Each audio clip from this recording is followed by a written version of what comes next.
এবার বাংলাদেশ সীমান্ত থেকে এক বাংলাদেশিকে তুলে নিয়ে গেছে বিএসএফ।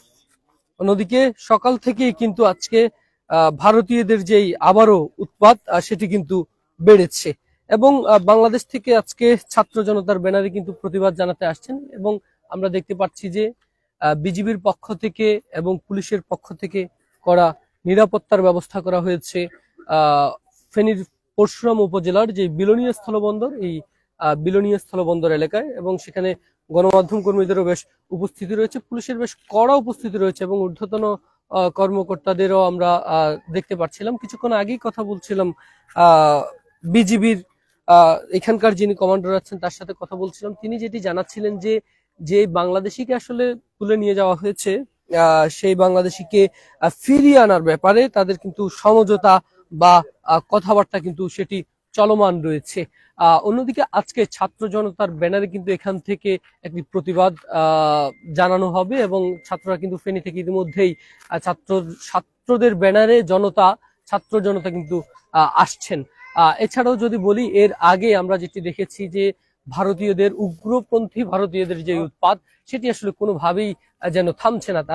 আমরা দেখতে পাচ্ছিলাম যে এর আগে বাংলাদেশের দিকে মাইক তাক করে দিয়ে একদম বিশৃঙ্খল আচরণ, কুরুচিপূর্ণ বক্তব্য সবকিছুই কিন্তু তারা করে দিয়েছে। আমি যদি আপনাদেরকে একটু সামনে থেকে দেখাই, প্রচুর পরিমাণে কিন্তু পুলিশ মোতায়েন রয়েছে এখন পরশুরাম বিলোনিয়া যে স্থলবন্দর এলাকায় রয়েছে সেখানটায়, এবং ডিবি পুলিশ রয়েছে, এবং অপর প্রান্তে আমি একটু দেখাতে চাই বিজিবির যে জিরো লাইন, যেটি আমাদেরকে বিজিবির পক্ষ থেকে জানানো হয়েছে যে জিরো লাইন, এই জিরো লাইন কিন্তু কাউকেই এখন পর্যন্ত ক্রস করতে দেওয়া হচ্ছে না এবং পর্যাপ্ত পরিমাণে নিরাপত্তার কথা বলা হচ্ছে।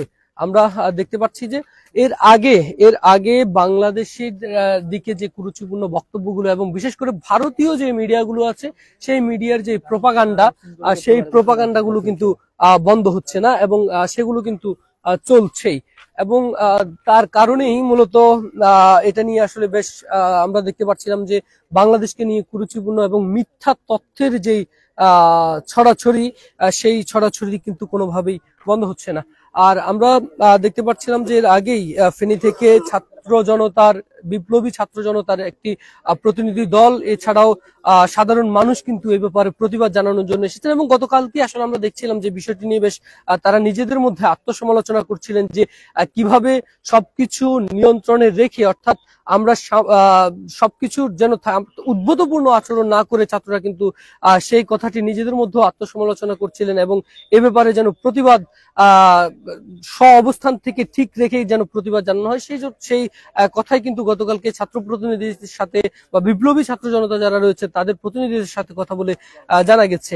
আমরা জানছি যে কিছুক্ষণের মধ্যেই হয়তো আমরা এখানটায় সেই ছাত্রদের অর্থাৎ যে প্রতিনিধি দল আসবে সেটি দেখা যাবে। আরেকটি কথা আপনাদেরকে বলে রাখি যে সকাল থেকে কিন্তু ভারতীয় মাইকগুলো কিন্তু আজকেও একদম উচ্চস্বরে তাক করিয়ে রাখা হয়েছে, যেটি আসলে আমরাও পেয়েছি এবং স্থানীয়রাও আসলে বলছে কিছুক্ষণ পর পর সেটি আসলে উচ্চস্বরে বাজানো হচ্ছে যেন কোনো আওয়াজ ওইদিকে না যাওয়া হয়। আবার গতকালকে যে একজন বাংলাদেশিকে বাংলাদেশ সীমান্ত থেকে নিয়ে যাওয়ার একটি তথ্য বিজিবিও জেনেছেন, আমরা কিছুক্ষণ আগে কথা বলছিলাম, এবং তাকে ফিরিয়ে নিয়ে আসার যে আলোচনা সেটি এখনো পর্যন্ত চলমান রয়েছে।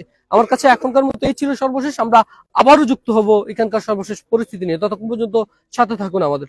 আমি আকাশ, ফেনীর তালাশ, ফেনী।